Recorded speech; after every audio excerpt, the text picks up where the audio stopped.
আমরা খালেদা জিয়াকে তারেককে দেশ থেকে এই ক্ষমতার থেকে তাড়ালাম কেন? তখন শুধু শুনতাম, পত্রিকায় দেখতাম হাওয়া ভবন, হাওয়া ভবন, হাওয়া ভবন, ট্রান্সফার কেস, খাম্বা কেস, দুর্নীতি, চুরি, ডাকাতি। পত্রিকায় প্রতিদিন আসতে হেডলাইনে এত টাকা চুরি হয়েছে, এত টাকা ঘুষ হয়েছে, এত টাকা বাণিজ্য হয়েছে। আওয়ামী লীগের আমলে একই দেখছি। যদি আবারও সেই বিএনপিকে ক্ষমতা আনার জন্য আমাদের দেশের শিক্ষিত সমাজ, নীতিবান সমাজ কথা বলে, তাহলে আমরা তাদেরকে কি বলতে পারি? আমাকে বলুন। 5ই আগস্টের পরে যারা হত্যা করলো, গুম করলো, খুন করলো, চুরি করলো, ডাকাতি করলো, যারা চাঁদাবাজি শুরু করলো, তাদেরকে যদি আবার কোন শিক্ষিত সমাজ, নীতিবান আদর্শবান মানুষ সাপোর্ট করে, তাকে আমি কি বলতে পারি? আমাকে বলুন তো। আজকে আপনি নির্বাচন করতে যাবেন, যার টাকা নেই তাকে কেউ ভোট দেবে না। সব সংস্কৃতি পরিবর্তন হয়ে গেছে।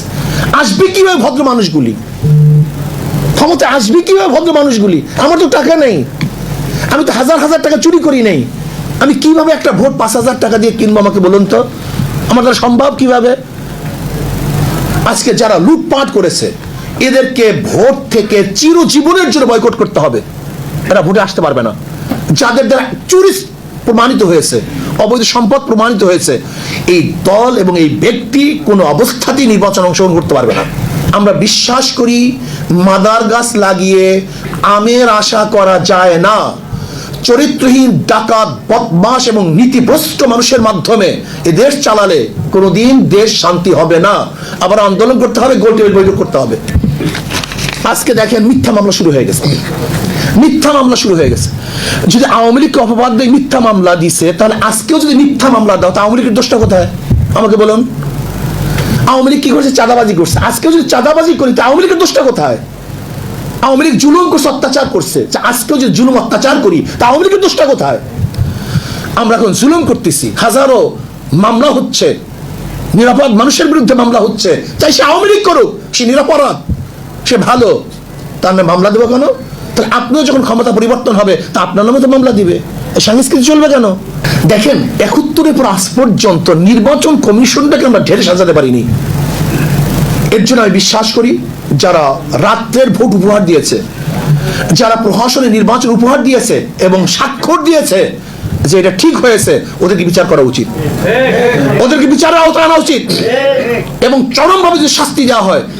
আমি তো তখন বলেছিলাম ওই নুরুল হুদা কমিশনকে, জানি তোমার বিচার করতে পারবো কি পারবো না, কিন্তু তুমি মারা যাওয়ার পরে তোমার কবরের মধ্যে পিসা ঝুলাইয়া রাখবো। যদি বিচার করতে না পারি, ঝাড়ু ঝুলাইয়া রাখবো, যেন গোটা দুনিয়া জানে যে অবৈধ নির্বাচনে উপহার দেওয়ার এই কারিগর হলে প্রথম নুরুল হুদা কমিশন। এদেরকে ঝাঁটা মারেন, এদেরকে বিচার করেন, সমস্ত চেহারা উন্মোচন করেন।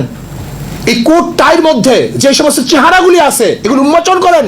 এগুলো চোর, এগুলো ডাকাত, এগুলো বদমাশ, এগুলো খুনি, এগুলো ধর্ষক, এগুলো মদখোর, এগুলো চরিত্র অবস্থা থেকে রাত্রে কি করে ক্লাবে গিয়ে আমরা কি দেখি এদের অবস্থা।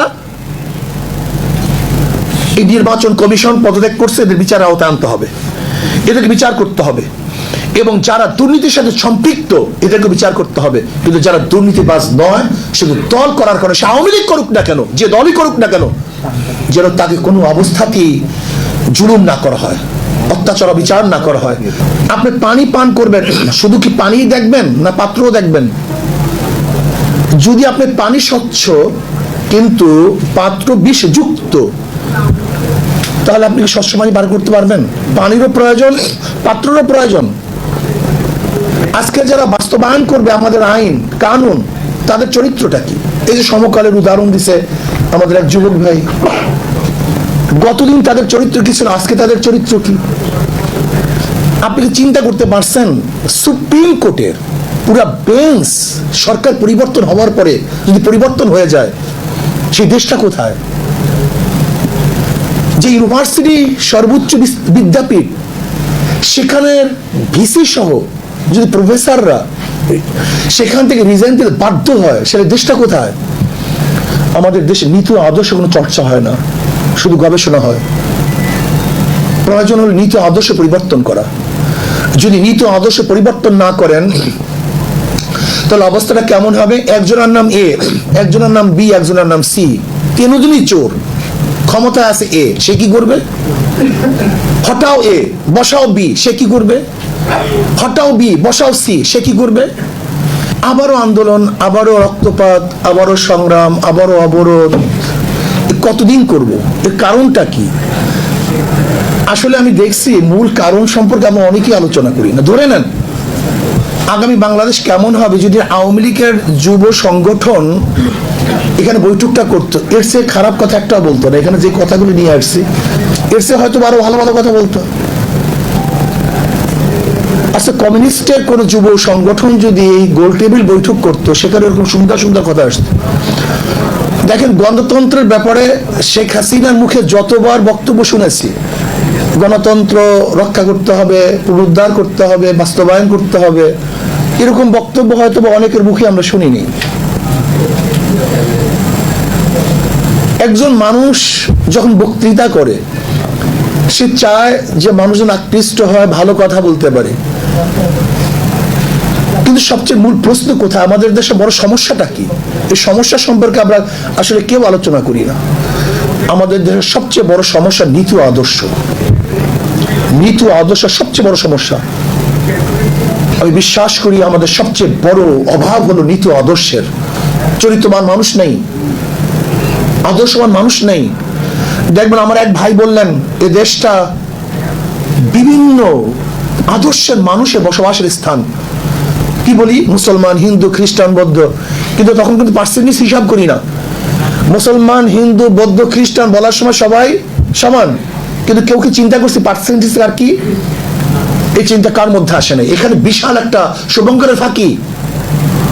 আমরা যখনই দেশকে গড়তে যাই তখন একই সাথে সবার নাম উল্লেখ করি, কিন্তু এখানে যে 92% মুসলমানদের দেশ, এই মুসলমানদের চিন্তাটা তখন মাথা থেকে চলে যায়। তখন সবাইকে নিয়ে দেশ গড়ার চিন্তা করি, আর যখনই দেশ গড়ার চিন্তা করি তখন 92% মুসলমানদের নীতি ও আদর্শ চরিত্রের খেলাফ সমস্ত সংবিধান করা, আইন রচনা করার চেষ্টা করি। যেমন ধরে নেন ট্রান্সজেন্ডার, এটাকে মুসলমানরা মানে, আমাদের উপর চাপিয়ে দেওয়া হয়েছে। এর জন্য আমি প্রধান উপদেষ্টার সাথে যখন সাক্ষাৎ করেছিলাম, আমি তাকে অনুরোধ করেছি পাশ্চাত্যদের কোন সংস্কৃতি যেন আমাদের উপর চাপিয়ে দেওয়া না হয়, চাপিয়ে দেওয়া না হয়। আজকে কোন খাতের কথা বলবেন, কোন সেকশনের কথা বলবেন, সব জায়গায় তো দুর্নীতি। সবাই তো দুর্নীতিবাজ। শিক্ষকরা দুর্নীতিবাজ, বিচারকরা দুর্নীতিবাজ, প্রশাসকরা দুর্নীতিবাজ, অর্থনীতিবিদরা দুর্নীতিবাজ, যারা ব্যবসায়ী তারা দুর্নীতিবাজ। আপনি কোন জায়গায় ঔষধ লাগাবেন আমাকে বলুন তো? ঔষধটা দিবেন কোন জায়গায়? আজকে আমাদের গভর্নর, বর্তমান গভর্নর বললেন গোটা দুনিয়ার মধ্যে ব্যাংক লুটপাট করার এই ইতিহাস আর কেউ কোনোদিন দেখেনি। কিভাবে করছে? আমি সেদিন শুনলাম এক ব্যাংকের ডাইরেক্টর থেকে যে সালন কোম্পানি এক ব্যাংকের থেকে 200 কোটি টাকা ঋণ নিয়েছে, আর এক ব্যাংকে দিছে, সেখান থেকে 500 কোটি টাকা ঋণ নিয়েছে। মানি গেম সরকারের সামনে, সবাই দেখছে, কেউ কিছু বলে নাই। কোন সাংবাদিক বলে নাই, কেউ কোনো কথা বলে নাই। সবাই ক্ষমতার পাগল, নীতি আদর্শ পাগল কেউ না।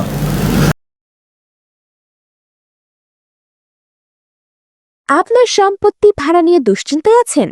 ভাড়াটিয়াদের ঝামেলা বা মাসে মাসে ভাড়া সংগ্রহ করা নিয়ে চিন্তা করছেন? এখনই চিন্তা বাদ দিন। কিউবিন এস্টেট দিচ্ছে গ্যারান্টিড ভাড়া এবং 0% ম্যানেজমেন্ট ফি, অর্থাৎ কোনো অতিরিক্ত খরচ ছাড়াই ভাড়া পাবেন হাতে হাতে। আপনার সম্পত্তি আমাদের হাতে থাকলে আর কোনো ঝামেলা নেই। আমরা নিশ্চিত করব সময় মতো ভাড়া এবং সম্পূর্ণ ঝামেলামুক্ত ম্যানেজমেন্ট। তাহলে আর দেরি কেন? আজই আমাদের সাথে যোগাযোগ করুন এবং নিশ্চিন্তে উপভোগ করুন গ্যারান্টিড ভাড়ার সুবিধা। কিউবিন এস্টেট, আপনার সম্পত্তি আমাদের দায়িত্ব।